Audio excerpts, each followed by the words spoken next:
Science प्रायोजक राजयोग paints, आनंद तुमचा, रंग आमचा.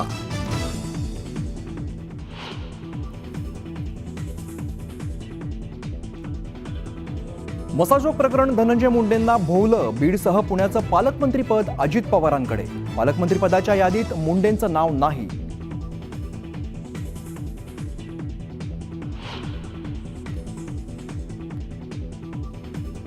महायुतीच्या पालकमंत्र्यांची यादी जाहीर. मुख्यमंत्री फडणवीस गडचिरोलीचे तर एकनाथ शिंदे मुंबई शहर आणि ठाण्याचं पालकमंत्रीपद.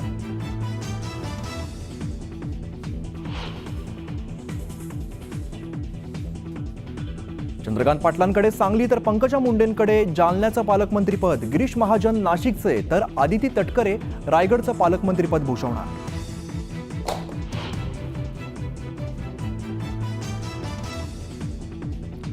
हल्ल्याप्रकरणी पोलीस सैफ अली खानचा जबाब नोंदवणार. पोलीस लीलावती रुग्णालयात सैफ कोणते खुलासे करणार याकडे लक्ष.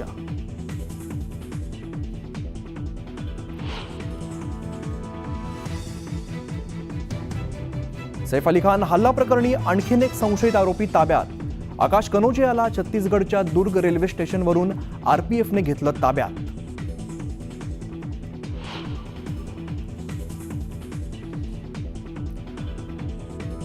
सैफ अली खानवरती हल्ला केल्यानंतर आरोपी लोकलने दादरला गेला. मोबाईलच्या दुकानातून इयरफोनची खरेदी केल्याचं समोर. आरोपीचे अनेक सीसीटीव्ही व्हिडिओ समोर.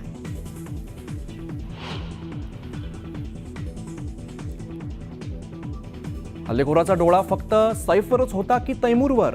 रिक्षा चालकाने दिलेल्या माहितीमुळे चर्चांना उधाण. आमदार जितेंद्र आव्हाडांनी व्यक्त केला संशय.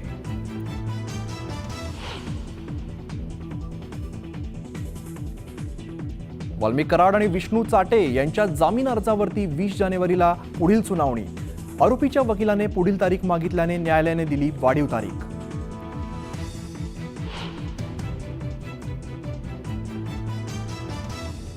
वाल्मिक कराडचे पुण्यात आणखीन 2 फ्लॅट. हडपसरच्या अमेनोरा पार्कमध्ये कराडच्या पत्नीच्या नावे कोट्यावधीचे 2 फ्लॅट असल्याची माहिती. तर सोलापुरात दुसऱ्या पत्नीच्या नावावरती 36 एकर शेतजमीन.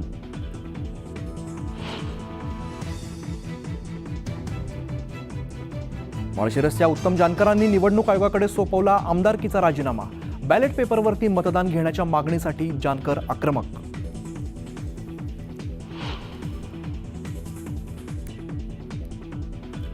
नवी मुंबईतील डी.वाय. पाटील स्टेडियमवरती कोल्डप्ले कॉन्सर्टला मोठी गर्दी.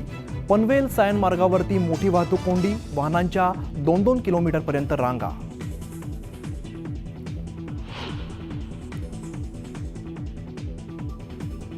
चॅम्पियन्स ट्रॉफीसाठी भारतीय संघाची घोषणा. कर्णधारपदी रोहित शर्मा कायम, शुभमन गिल उपकर्णधार, तर मोहम्मद शामीचं संघात पुनरागमन.